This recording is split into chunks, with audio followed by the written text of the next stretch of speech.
Mamuka sei muri yeZimbabwe tokashira muchirongwa chenyu chemasecret namaconfessions zitendoitwa iye Glory, and welcome back to this episode. Muzuva ranhasi tine nyaya inoti kakutyisa. Guys, panyika pane zvinhu zvakaoma. Regai tipinde munyaya. Ndoda kuti muiterere, mufambe neni kusvika kokupedzisira, mozondiudzawo kuti munofunga kuti kudii. Makadii tete? Nhasi ndarovera musoro padombo. Ndakapotsa ndaurayiswa nemurume. Nyaya yangu ndaisada izivikanwe kana nani hake, but nekuti ndava over it and I'm healing, ndoona sekuti kuudzawo vamwe ndorerukirwa, ende chinhu kana chafumuka chinoshaya simba.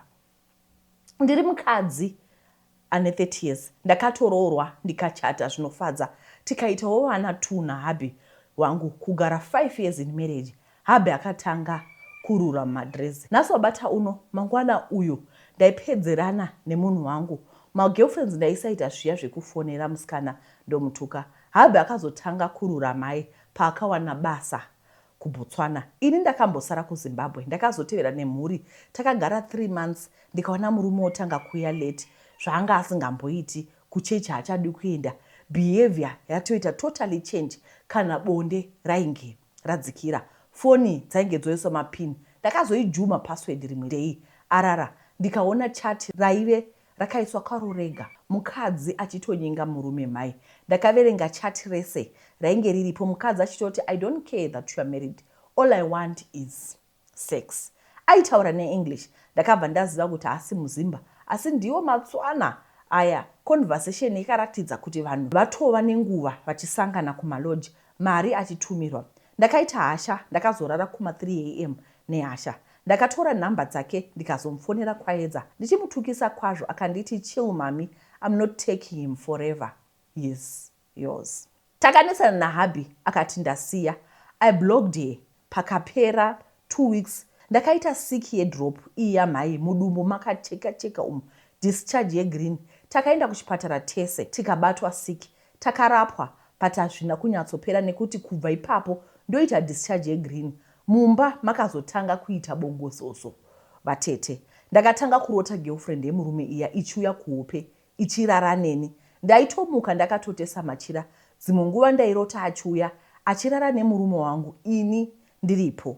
Kutaura chokwadi nanhasi, I can't understand kuti kwaiva kurota here kana kuti zvinhu zvaitoitika. Chero ndakagara masikati pasofa. Ndakazotanga kurota daily. Pandakaona kuti zvinhu zvashata, girlfriend iya ndairota achiuya ndiri kuperiod kwangu. Aiuya achidya ropa riya orara neni. Ndakaudza murume, tikatanga kuenda kumaprofita. Takatenderera kwakasiyana-siyana, bani rose reHaverun. Yese iyi dambudziko harina kupera. Zvakatoita wese. Ndakatanga kunzwa semunhu anonzwa mavoice munzeve dzangu, kunzwa kuti ndava kupenga. Zvaitanga usiku na12 midnight. Zvaindikurira kunzwa kuti buda panze umhanye. Musoro waita sekuti mune zvinhu zviri kumhanya mukati mepfungwa, kunge mune gonye. Ndakatanga kunamata kubva midnight kusvika kuedza. Ndaisarara zvachose. Ndakazotanga kurota girlfriend iya ichiuya navamwe mbuya vainge vakareba kusvika kurufu, vachiti wava mukadzi wedu, come join us. Sangano redu rinonzi Chumi Nungu. Tete nemurume takanga tisachaiti bonde nekuti nhengo yake yakanga isachamire. Uri kuseka nhamo senge rugare. Takaita 4 months ndichirota daily. Takafamba kwese, hatina kona help. Nyangu yakarebesa. Regai ndigonyora part 2. Ndaisarara, hana yairova usiku hwese. Uko Habi akanga akutyawo. Takabuda mari. Apa takanga tisachasarure. Chero kun'anga takaenda, but chakatibatsira hapana. Takatengesa mota. Tikasara tisina mari zvino. Takabva taenda kuZimbabwe kunotsvakawo vanogona kutibetsera. Zvakanoita west tete. Ndakatanga kurota girlfriend yaichiuya neimwe chembere. Vakanditora tikaenda kunyika yainge ine vakadzi chete. Ndakasvikopinzwa mubako raita sezimuti ziguru. Vakaita minamato yavo, vakandinyora nesimbi inopisa pagumbo pedyo. Netsoka uku, tattoo paruoko, vakanyora 666. Mubako imomo madziro aiita kunge ane mapicture frame, but picture frame racho raita senge rine munhu ari kufamba, like ari kubwaira. Zvimwe ndiri kusiya cause inozorebesa. From kubva ipapo ndaiti ndikarota, tainge takuwirirana negirlfriend iya ichiuya ichinditora toenda kune imwe nzvimbo kwatainotora varume tichirara navo, tichitora maspams avo, tichinopa mbuya vaya. Ndaizonzwa kuti zvinhu izvi hakusi kurota. Pane musi wandakatorota ndichiitwa nevarume 3 vaive nemazitanda enhengo. Ndakamuka yonini iyi yakasvuuka yakazvimba. Takaunganidza $10,000 tikaenda kune imwe n'anga kuMozambique. Patisati taenda ikoko, mazuva ataige tiri kuHarare, ndainge ndabatwa nemweya yekuchiva varume vevanhu zvekuti ndaitova nyenga ndini ndichirara navo muHarare. Hatina kwatisina kusvika kumapostori n'anga, even nanapapa ava vatinoona mumaTV. Haiwa, taibhadhara ma1 on 1 zvaibva zvaita wese. Chavaingotaura chete vaiti ndakajoiniswa. Kuzoti kundiso voti panoda mari yakati toya nemari ya dambudziko raiwedzera. Musi iwowo ndaitonorota ndichita bonde kana nevarume 5 chaivo. Fast forward takazoenda kuMoza, taudzwawo neumwe muprofita akatibatsira, akabuda pachena kuti dambudziko iri handirigoni, asi endai kwakati ne$10,000 munobatsirwa tete. Takaenda, takasvika usiku. Sekuru vaya vakasvika kuti muzukuru, manonoka mauya. Ndange ndakakumirirai dare. Takaitwa 2 days. Ndairara ndakaiswa mubhodhoro remvura ndichibikwa nemishonga. Zuva retatu takarongedza. Ndakadzokera kuHarare. Handina hope dzandakazorota, asi ndaingonzwa kuti I'm not myself. Habe akakumbira ruregerero, ndakamuregerera. I went for counseling. I'm healing. But hana yangu ndikazvifunga inorova. Everything is fine now. Tese naHabi. Asi rudo harudzokere pakarepo. Thank you for your time, Tete. Yeah. Okay, let me take this time to say, Heidi, thank you very much for kutinyorera nyaya iyi. Nyaya dzakadai dzinotidzidzisa zvinhu zvizhinji. Ndofunga kuti tose imimi neni tadzidza something. Number 1 chandadzidza ndechekuti dzimwe nguva unonyinga pasinganyingeki. Ende muri kuona kuti Heidi nguva yose anga asingambotauri nemagirlfriend, aingodhila nemurume, but this time vakataura nemusikana. Musikana akabatanga kuva ataka. I think tiri kudzidzawo something ipapo, kuita unge vakanodena mago. This is very scary. Nasa ndambona zvakadai, because unoona kuti zvakatanga kuita zviri kuuya mupfungwa, wakuda kumanya unova mavoice ari mupfungwa. It's so disturbing. Like, this is really disturbing. Imi vari kumba munozongondiudzawo kuti madzidza chii. I think chatadzidza ndechekuti panze apa hapasi safe. Hanzi zingisi gonyera panzvimbo imwe chete, maruve enyika haperi. Ndo chidzidzo chimwe chandadzidza. Vatete, ndiri kunzwa hasha nezvakaitwa nemunhu atainge takatsvaka kuti agare nemukomana anorasa njere. Vatete, munhu adova nemakore ane chitsama, tamutsvaka ende aigara nehanzvadzi yangu zvakanaka zvinengei. Vabereki vedu vakasvika pakufa vachiziva kuti ndini ndinochengeta mukoma Thomas, ende vaitonditenda vachiti urambe uine rudo nehanzvadzi yako Thomas. Chisina kuzikanwa nevabereki vangu ndechekuti ini ndakapengesa mwanakomana wavo wega mumwe chete. Kupenga kwakaita ndiwo akava mavambo ehupfumi hwangu. Thomas aizvishandira pane imwe maini achitoitawo life yake. Rimwe zuva vabereki vangu vakareceiva phone call yekuti mukoma haasi kuita zvakanaka, saka kana vainge vakasununguka vauye kuzomutora. Baba nyakundibereka vakandifonera vakati, wanzwa here hanzvadzi yako yarwara? Ndakamhanya kuvabereki vangu ndikarova rodhi tikaenda kumaini kwaishanda hanzvadzi yangu Thomas. Thomas achindiona akabongomora mhere. Vanhu vakaona vakati Thomas ane rudo nehanzvadzi yake. Vatete, takasvika pamaini, brain dzaThomas dzadorasika. Ndakatora nevabereki vangu tikadzokera kumba. Ndakasvika vatete pakutsvaka umwe mushandi ainzi Pamela kuti atarise hanzvadzi yangu, sezvo vabereki vangu vainge vati kurei. Kuti hanzvadzi yangu ipenge, haana kupengeswa nemutorwa, kwete. Ini ropa rake, ndini nyakutoenda kun'anga. Ndikati ndainge ndodawo kuita mari. Ndakanzi ndishare pakati pamai naThomas. Vatete, ndakashara Thomas nokuti ndaiziva kuti mai vane ngozi, saka wangu weropa ainge asinganetsi. Asi first ndaifanirwa kubika vabereki vangu kuti vasambofa. Vakafungira anything. N'anga yakanditi nditsvake kaseti akudhara aya anobuda maribhoni, pikicha yaThomas nemari yecoin, chero any amount ndiyo nayo kwaari vazondisotera masini angu.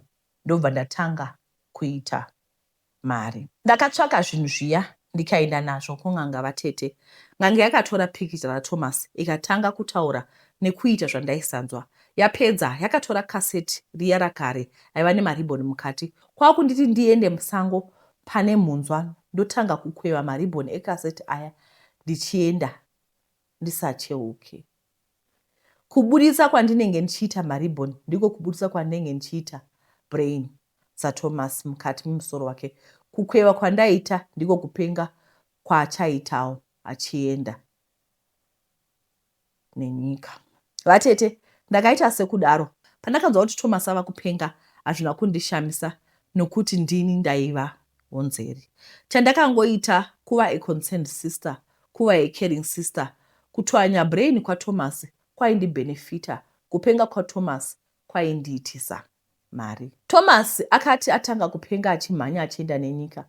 Mumashopu angu munenge mazara kuti pamu. Mukupenga imomo ndakameka shuwa kuti Thomas hapana chaizoshaya mbatya zvokudya. Ndakatomutsvakira musevenzi anomuchengeta. N'anga yainge yandiudza kuti Thomas hafanira here kuita mhuri. Aigodawo munhu ane brain dzinotwanya ndiani.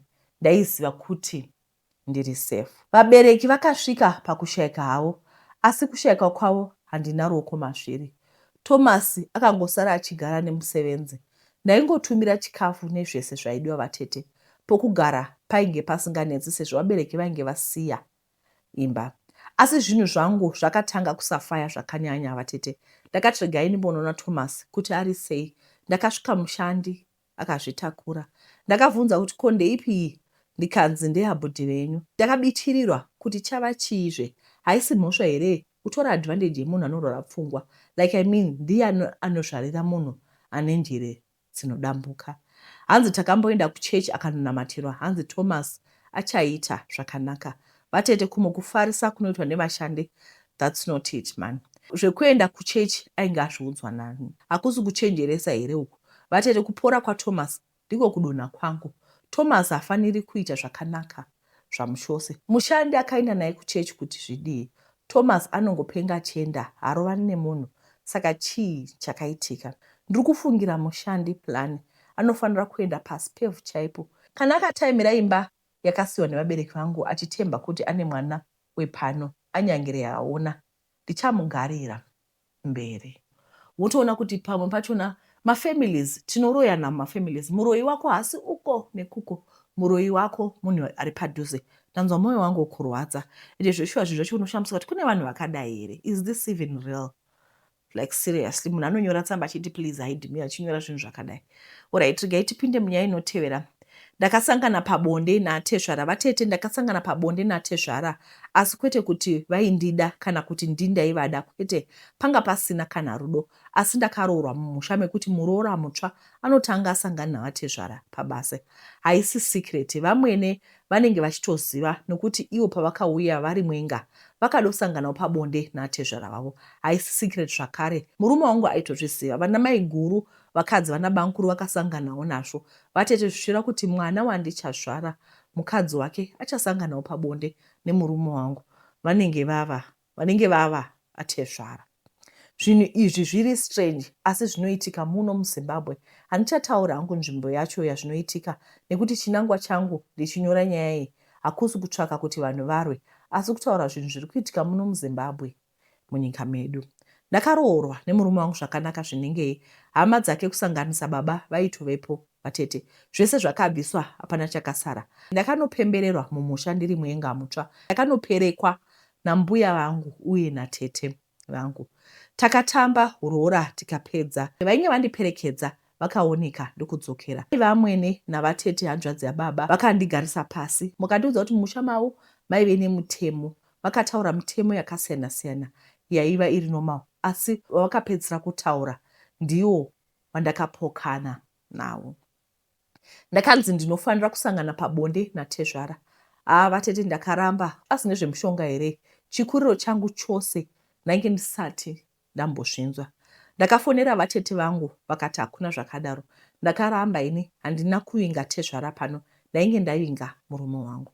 Takagara 3 years nafungai mwana Dololo. Vatete, hanzvadzi yaTezvara yakauya ikati, kwanzi nababa, kana usina kusangana neni haufi wakabata mwana. ndakambotanga ndichiramba ndakazongoita give in vatete ndakazosangana nababa asi handina kufara nazvo. Ndainzwa kuti ndiri kubatwa chibharo, zidhara repi risinganyari, handiti muroora mwana here, ndiyo madhara ekuti ukamusiya nevana unowana vabatwa chibharo vachiti ihuku iri kudya mazai ayo.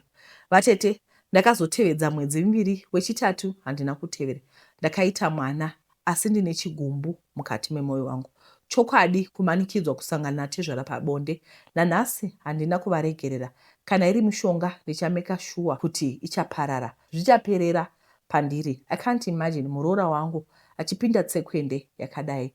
Urombwa here zitai zvara vatete, ndiri kurigaira mahora hazviperi zvakadaro. Zvakaoma hazvo. Makadii tete, mofara here? It's been long. Nhasi ndauya nenyaya yangu, ndine mwoyo wakaremerwa. Tete, I am overweight. Zvinondishungurudza zvisingaiti, ndoshaya mufaro nazvo. I still remember last week Wednesday ndakakwira kombe. Tete, unonzwa seunotsva. Uchinzwa vanhu vari pasaidi pako vachicomplaina nezvespace. Obviously they are talking about me. Unozosvika kwauri kuenda mwoyo watsemuka nechekare. That's not even the first time tete. Ndakada kutaura zvandiri kusangana nazvo ka ndosvika mangwana ndichingotaipa. Ndinotonyengwa nemadhara tete, handina kana mufaro mufunge. Pese pandenge ndiri ndinofila kunge ndiri kuoverpower vanhu vandinawe ini. Ndaneta hangu. Vamwe vangabvunza kuti ko gym? Gym inodhura, mari yacho inotonetsa hayo. Kumhanya I tried but it didn't work, ndakasiyana nazvo. Womota makuseni ndotozviita but paka ipapo ndashaya kuti ndodii kutaura chokwadi. Zvikutondishayisa confidence in myself. I feel like some other girls don't want to play with me because I'm too big, so I won't fit in their circles. Cause tete hembe chaidzo hadzitofiti hadzo, zidumbu rinenge richitoita naro neni, apa maziwoko kuita kunge zvidzva. I can't take it anymore. Sometimes I feel like giving up on life, and then later I think about my mother and my sister. I don't want to leave them so early. They really mean a lot to me.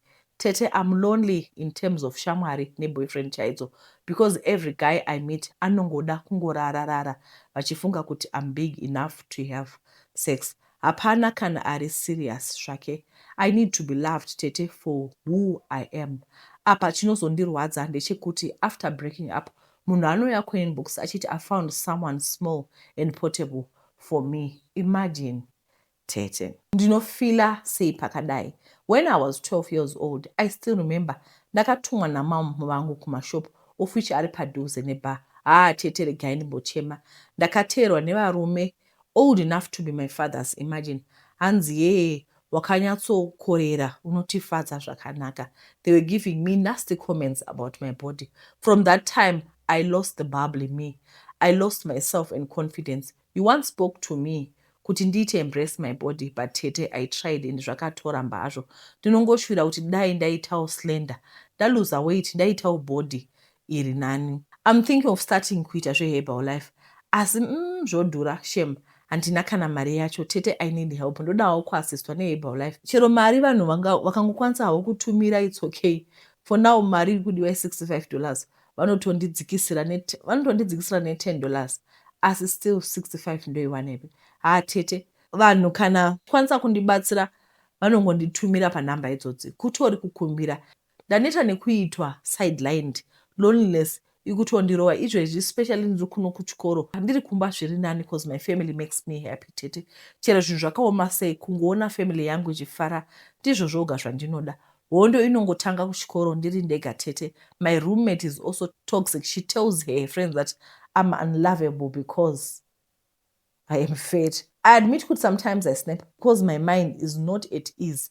I need peace. I think that's one of the reasons why I'm still single by now. I'm 21 by the way tete. Ndakakuudzai kuti I've never experienced true love. Handizivi kuti kudiwa the opposite gender zvinofila sei. Because baba chaivo vakatotiramba tichiri vana. Saka zvakutonetsa, ndatenda kuti vachabatsira murare munyasha. Lots of love. Heidi, I think you need help. Ndozvandingangotaura, regai ndimutumire nhamba dzemunhu anogona kumubatsira. Right. What I can say is there's a lot, because muri kuona kuzasi ati isusu ina handitozivi kuti kudiwa kuita sei, because baba vedu vakatisiya tiri vadiki. Number one. Number 2 ari kuti zvoni iye she's not at peace with her mind. Pfungwa dzake hadzisi at peace zvachose. Roommate iri kuti munhu asingadiki. One thing that I know about vanhu vari plus size, they are the sweetest people. No offense or what. Handiti ndoona sekuti kwatiri isu maZimbabweans it's very common kuti tinge tiri maslender because kutoguta chaiko chaiko hatiguti. Don't come for me. Handitya zvakasiyana nevamwe vana. Makambona vamwe mwana even makambona mazuva nevazirungu kuti anenge ari mazuhome but achinzi ane 16. Guys, you should see my daughter. Hey, grade yaarika nezvaarika munoshamisika kuti imi adashiro nge form 3 form 4 but mwana wemwana mudiki but zigadzi atori zigadzi asi ane bhonzo hombe. Saka ndoona sekuti it's very normal kuti kana ukasvika pavana vari kuchikoro especially vanhu vari college. Heidi is not even size 40 when I'm looking at her picture. Maybe zvinoda ndivhare face yake. She's not even munhu mudhafu anonzi kwaye akasimba zvinoshamisa ende vanhu vanokubhula. I think at this time what you need somebody who's going to address my issues akawanda so that you have peace iwewe.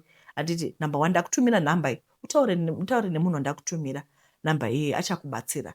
Number 2 ndokumbira kuti kana if anytime people start talking about you vachita bembera, it's very common amongst us maZimbabweans kuti tinoita body shame, totaura nebembera kuti hazvinoti chatoita sei hatichanga pagara malendo ndapindira kuti ochiokoti pamusoroi. Sorry, are you talking to me? Ukutaura neni here uchidaro? Utaura about me? Kuti omubvunza chekomutasa masi kuti is this directed to me? Muri kutaura neni here? Because ndoona sekuti people they get away with things. We don't confront people when we are not happy. Chimwe chandoda kutaura ndechekuti is it possible for you kuti uite banting chaiyo? Handiti pane vaya vanodya vanokata sugar, vanokata starch, so that you can be slim. But inini, I still see you as a normal child. Namai kudai. Handioni anything chiri wrong pauri. Apa pandoda help. Vedu handisi kuti how can you help her? Because nyaya yakasike kutanga akambouya futi pekutanga akambouya before achitaura nyaya. Saka ndokumbira kuti can you guys talk to her? Handiti mungosiyawo ma-advice kuti what's wrong? There's nothing wrong with you. There is nothing. Absolutely nothing wrong. I see you as a normal human. She's not even 40. She's not even wearing size 40 mwanao. Asi vanhu vari kumushungurudza veduwe. Ende futi is it possible next semester ugone kutsvaka imwe roommate isiri roommate iri toxic? Tsvaka vanhu vanofara, vanhu vari positive. Because naturally vanhu vanenge vari bitter. Vanhu vanenge vari nzara college. Handimoziva kuti college vana vane nzara. People are hungry. That's why they are like this. Guys, ndinokutendai nekona chirongwa kwamaita.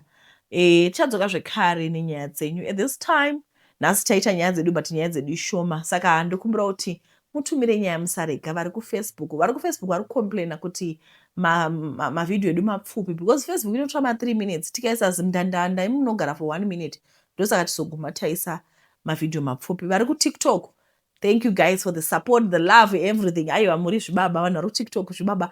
KuYouTube aiwa ndiko kumzinda kwedu guys. Thank you for the love and the support that you give us each and every day. Of course sometimes tosangana nema-challenges ekuti mavideo hana volume, pane zvimwe zvakawanda anenge achiramba kuseva tosvika pakuposta kunonoka kuposta, but still we are always there to support us. Aiwa tinokutendai. Tinokutendai guys nekona chirongwa kwamaita. Mwari akuitire zvakanaka. Tichadzoka zvakare. I hope Sunday tichawana nyaya but at the moment hatina. Asi Mwari akuitire zvakanaka. Bye bye.